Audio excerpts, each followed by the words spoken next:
उनको बता रहे कि ना जी राम का मंदिर बन जाएगा, उसके नाम पर वोट मिल जाएगी। किसान तो तराई तराई रहा डंके बजवाते फिर आप विदेशों में, उसका क्या फायदा? उसका तो कोई फायदा नहीं है। किसान ही डंके बजावे, ऐसे काम करो। टिकैत साहब एक बात कहते हैं कि डरा हुआ विपक्ष तानाशाह को जन्म देता है, और निश्चित भाई ये डरा हुआ विपक्ष, क्योंकि इसमें दोषी विपक्ष भी है। इन्हें फिर वोट चाह गया तो कहना जी वोट दे दो हम, यानी कि किसान वोट बना कर दे दें कि भाई सरकार का वो था विरोध। दोस्तों नमस्कार, मैं निरुद्ध चौहान, स्वागत आप सभी का गांव गुहान में। शामली, थाना भवन और ऊन तीनों मिलों का बुरा हाल है। अभी तक जैसा कल शामली सोसाइटी पर ताला लगाया गया, किसान यहाँ भी मजबूर हो चुके हैं। अभी तक कोई फैसला नहीं हुआ है। हमारे साथ में बातचीत करने के लिए भारतीय किसान यूनियन के युवा राष्ट्रीय अध्यक्ष गौरव टिकैत जी हैं। टिकैत साहब, शामली में भी धरना है, यहाँ उनमें धरना है, थाना भवन में का यही हाल है, क्या कारण है तीनों मिलों का? ये तो भाई सरकार देखे, सरकार को क्यों जो है मुख्यमंत्री जी ये कह रहे हैं कि हमने पूरा भुगतान कर दिया, और किसान 14 दिन से जो है धरनों में बैठे, चाहे वो शामली के डीसीओ दफ्तर की बात हो, सोसाइटी की बात हो, या मिलों की बातचीत हो। हालात विकट हैं भाई। एक तरफ 14 दिन के बाद का ब्याज का प्रावधान सरकार बढ़ाओ, गन्ना एक्ट में लिख रहा, और भुगतान नहीं मिल रहा। 100 करोड़ रुपए तो इस फैक्ट्री पे बकाया है। त्योहारों का सीजन आने वाला, क्या किसान कर लगा, कहाँ से वो देगा? एक तरफ छापेमारी चल रही, बिजली वाले कहना जी वो नहीं, एक ना कटिया डाल ली, वो तो चोरी कर रहा किसान को शौक है भाई, किसान का स्वाभिमानी पेशा है। किसान का शौक है कि इसको आप चोर कहोगे, आप इसको करोगे, आप उसका टाइम पर भुगतान नहीं देने के, आप उसे गलत उससे वो करोगे 14 दिन में। अब यहाँ की स्थिति देखिए आज कि कमेटी ने निर्णय ले लिया कि जी ठीक है, आपके शेड्यूल के हिसाब से ही हम वो चला लेंगे भाई। आप जो है 15 तारीख को आप कह रहे हैं पेमेंट कर देंगे, आप इसको 12 को कर दो, लेकिन उस पर भी कोई जो नहीं देंगे। तो ऐसा किसान तो जानेगा नहीं भाई, किसान तो बैठेगा और मजबूती के साथ में इस आंदोलन को चलाएगा। अच्छा, जो कल मैंने जो किसानों से बात की शामली में, कुछ किसानों का कहना ये है कि भारतीय जनता पार्टी शामली में तीनों सीट हार गई 2022 के चुनाव में, इस वजह से जानबूझकर परेशान किया जा रहा है किसानों को। लेकिन बुढ़ाना में तो ठीक है हिसाब, तो सभी जगह है भाई। बजाज के सारे शुगर मिलों पे धरने चल रहे, बकाया भुगतान है उन पर, सारी जगह उन पर वो चल रहे। मोदी की मिलों की यही हालात हैं। सिंभावली देख लो आप, मलकपुर की स्थिति देख लो आप, मोदी नगर की स्थिति देख लो आप, तो सारे शुगर मिलों की स्थिति ऐसी है। कुछ ही तो मिल जो है जो भाई उन्होंने पहले कर दिया होगा, 14 दिन में उन्होंने भी नहीं करा भाई, 14 दिन में तो उन्होंने भी नहीं करा। तो हालात तो जो है भाई सारी शुगर मिलों की खराब है, और धरना सब जगह जो है चल रहे हैं। प्रदर्शन किसान कर रहे, अपना खेत भात छोड़ के अपना उस पर धरने में बैठे। अभी बता रहे थे यहाँ कमेटी के जो लोग हैं कि जी हमें बुखार भी हो रहा है, उनकी प्लेटलेट भी डाउन है, लेकिन उन पर कोई ध्यान नहीं दे रहे भाई। तो दूसरी तरीके की सोच के लोग हैं। जब तक सरकारें सख्त नहीं होंगी इनके, और सरकारों पे भाई इनके हाथ होंगे, जब इस तरीके का काम नहीं हो रहा, तो सरकारें सोचे भाई कि क्या हालात किसान की करना चाह रहे, और कहीं की बदले की भावना भाई। सब तो चुनाव में हार जीत होती रहे, कोई जीतते कोई हारे, इसे तो बदले तो थोड़े लेंगे कि भाई हम भाई भुगतान नहीं करवाने के और वो नहीं करने के। ये योगी जी कह रहे सारे भुगतान हो गए, फिर झूठ क्यों बोल रहे मुख्यमंत्री जी? भाई क्या बताऊँ मैं, क्यों बोलना नहीं चाहिए। महात्मा आदमी है, संत आदमी है, और ये देश तो ऋषि और कृषि परंपराओं को मानने वाला है। योगी का तो सम्मान करे किसान भाई, महात्मा होने के नाते सम्मान करते हैं, लेकिन झूठ नहीं बोलना चाहिए मुख्यमंत्री को। क्यों झूठ बोल रहे पता नहीं, उनको भ्रमित कर रहे लोग, अधिकारी भ्रमित कर रहे हैं उनको बता रहे कि ना जी राम का मंदिर बन जाएगा, उसके नाम पर वोट मिल जाएगी। अरे राम तो ये है, भगवान तो अन्नदाता है, देश का अन्नदाता ही भगवान तो है। ये बैठा है, इसको खुश कर लो। इतने जो है, इतने राम हर को खुश करेंगे तो किसान को खुश कर लो। अच्छा, जब बड़े वाले टिकैत साहब थे, उनके समय में सारी बातें किसानों की मान ली जाती थी, उस टाइम की सरकारें नरम थी, या ये सरकार तानाशाही है? देखो, ये आपकी बात बिल्कुल ठीक है। समझौते होते थे, समझौते व सम्मान के रूप में किसान उठ कर जाता था, लेकिन ऐसा स्थिति नहीं देखी कि भाई किसान तक ना तो बातचीत ढंग के व्यवहार तक करते, और किसान बैठे 14 दिन धरने चल रहे करने के भुगतान को लेकर। अरे भाई किसान आगरा था अपना, उस टाइम कुछ भुगतान कर दिया, कुछ आगे की घोषणा हो जाएगी थी, इसी तरीके से चलता रहेगा था, लेकिन लकीर खींच के काम कर रहे। ये किसान है, ये समझ गया, ये अपने किसान वोट बैंक को मजबूत करेगा, अपने वोट बैंक को, क्योंकि इन्हें वोट से ही डर लगे राजनीतिक पार्टी वालों को, ये है। लेकिन जिस तरीके से देश में पूरी दुनिया में मोदी जी का डंका बज रहा है, वो कह भी रहे हैं कि हमने तो किसानों को ये चीज़ें दे दी, डिजिटल इंडिया हो गया है, फिर किसानों के आदमी होता ही तो डंका बजता होगा, या कोई भूत प्रेत आकर डंका बजावे भाई, या देश की जनता ही तो होगी जो डंका बजे, वो बजेवारी जो नाम कर रही भाई। ये तो किसान तो तराई तो अगर रात डंके बजवाते फिर आप विदेशों में, उसका क्या फायदा? उसका तो कोई फायदा नहीं है। किसान ही डंके बजावे, ऐसे काम करो। आप डंके बजवा दो कि अन्ना जी हमने G20 का सम्मेलन कर दिया, वो कर दिया, और किसान कर रहा तराई। अगर इतना पैसा किसानों को मिल जाता तो किसान कहीं के कहीं जा सकते थे। और किसानों के सामने एक समस्या ये भी है कि उन्हें तो बच्चों की फीस दे पा रहे हैं, बिजली का समस्या उनके सामने है, और मंचों से बोला जा रहा है कि मोदी जी राजस्थान में पहुंच गए, इधर मध्य प्रदेश में पहुंच गए, चुनाव में कर्नाटक में चुनाव होगा वहाँ पहुँच जाएंगे, तमिलनाडु में चुनाव होगा वहाँ पहुँच जाएंगे, और जहाँ भी चुनाव है वहीं पहुँच रहे हैं, हरियाणा में भी चुनाव है। तो ये चुनाव के दौरान ये बताओ आप भाई, अनुरोध भाई, ये भीख मांग रहा है किसान, या ये कह रहा है नहीं जी हमें वैसे दे दो कुछ भी चीज़? ये तो अपना हक ही तो ले रहा है, इसने गन्ना डाल रखा है, इसका पेमेंट कर दो। प्रधानमंत्री मोदी जी ने 450 रुपये 9 साल पहले, जब 2013 में चुनाव प्रचार कर रहे थे, 2014 का चुनाव का, उसमें 450 रुपये की रैली में मतलब लोगों के बीच में घोषणा करी थी कि हमारी सरकार आती है हम 450 का रेट करेंगे, डिजिटल पेमेंट करेंगे, 14 दिन में भुगतान करेंगे, तरह तरह की बातचीत करी थी। क्योंकि हम पश्चिम उत्तर प्रदेश के यहाँ तो गन्ना ज़्यादा होता है, ये तो नहीं तो किसान तो हर जगह की स्थिति, हर आलू के किसान की भी ऐसी है।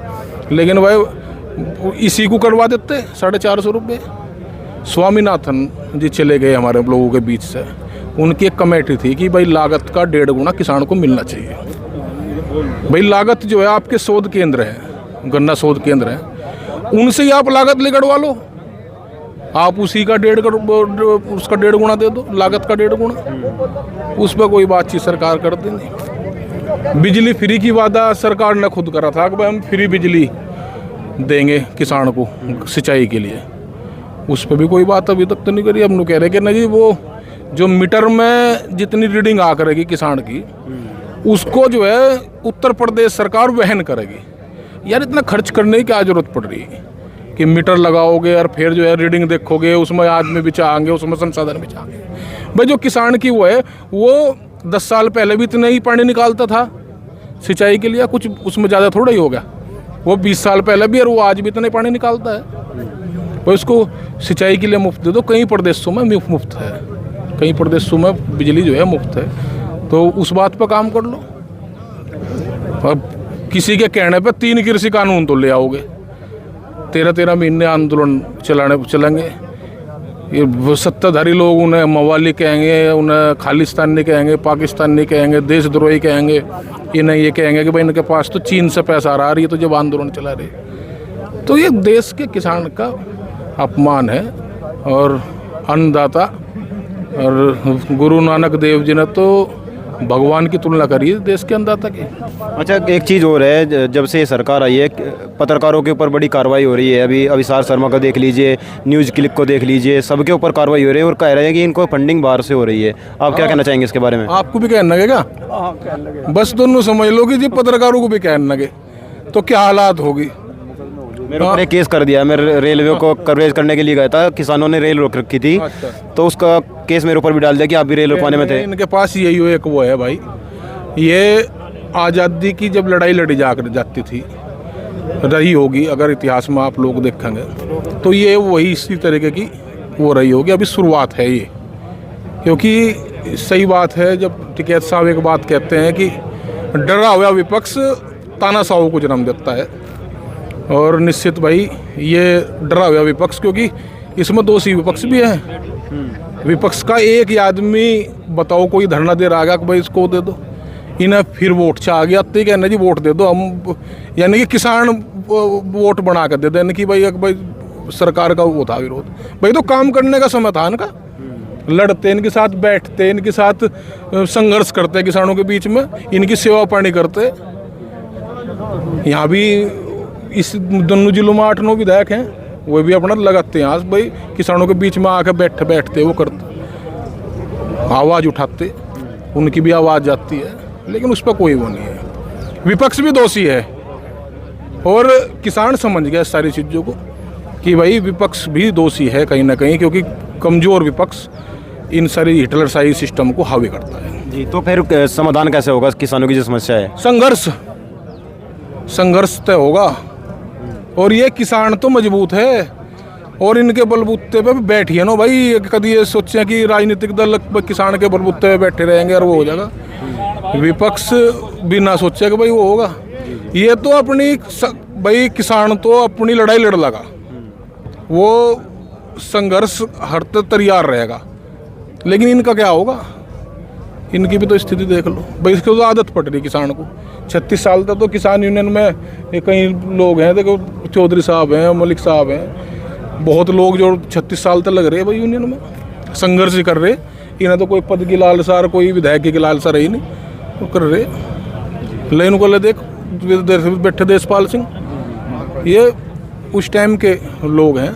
और किसान तो संघर्ष करना जानता है, यह युवा पीढ़ी भी जानती है किसान की जो है। लेकिन युवा पीढ़ी कहीं ना कहीं सोशल मीडिया से जैसे जैसे जुड़ती जा रही है, धीरे धीरे कमज़ोर भी हो रही है। युवा जागरूक हो गया। युवाओं से भी 2 करोड़ के रोजगार की बातचीत कर रखी थी सरकार ने, वो भी जान गया। वो अग्निवीर योजना आई, उसके बारे में भी जान गया। अब नौजवान वो नहीं है जो उनसे हर हर मोदी, घर घर मोदी वाले नारे लगा कर था। ये नौजवान क्वेश्चन पूछता है, नौजवान बात करता है कि ना मेरे रोजगार क्या मिलेगा, सब चीज़ जानेगा नौजवान। चलिए, बहुत बहुत धन्यवाद आपका ना सर। तेरे पे मुकदमा लगा, सुनो, ये गहना हो, आभूषण हो, आंदोलनकारी की मदद करना भी आभूषण है। आप लोगों को मिल गया शुरुआत में, 2 हो गए हैं, अब 2 हो गए तो बढ़िया है। बातचीत तो आगे मजबूती के साथ में हो रहा होगा। हाँ जी जी। ना संघर्ष ना तकलीफ तो क्या मजा है जीने में। बड़े बड़े तूफान थम जाते हैं जब आग लगी हो सीने में। और किसान इस देश का बिल्कुल परेशान है। और मैंने पहले भी कहा था, अगर एक घर में एक बाप के 2 बेटे हैं, एक की नौकरी है और एक खेत में काम कर रहा है, भले उसके 50 बीघा उसके पास ज़मीन हो, तो वो एक चपरासी का बेटा उससे ज़्यादा फैसिलिटी बरतेगा। वो शहर में भी रहेगा, उसके पास अच्छा मोबाइल भी होगा, अच्छे कपड़े भी होंगे। और आप देख सकते हैं किसान पिछले 1 महीने से, वहाँ पे 1.5 महीना हो गया है, 15 दिन हो गए, हर जगह आंदोलन कर रहा है। 13 महीने का आंदोलन किया। अगर 13 महीने किसी के घर में पैसा ना जाए तो उसकी घर की हालत समझ सकते हैं आप क्या हो सकती है। इसी वजह से किसान आत्महत्या कर रहा है, इसी वजह से किसानों को लड़ना पड़ रहा है, क्योंकि आने वाली नस्लें और फसलें दोनों खतरे में हैं। और जब दोनों खतरे में हो जाएं, जब उस समय अंग्रेज़ भूमि अधिग्रहण नियम लेकर आए थे 1834 में, उसके बाद 1857 में क्रांति हुई। वो इसीलिए हुई थी क्योंकि उस समय भी ज़मीनें छीनी जानी थी।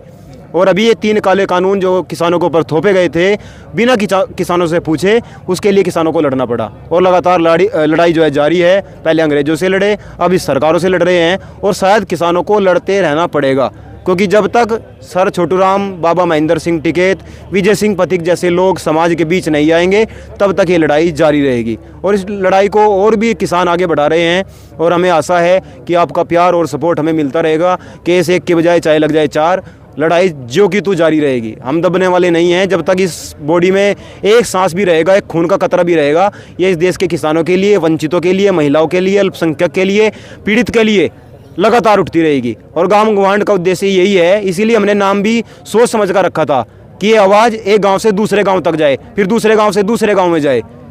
लगातार बुलंद करते रहेंगे। जुड़िएगा गांव गवांड के साथ। जय हिंद, जय भारत।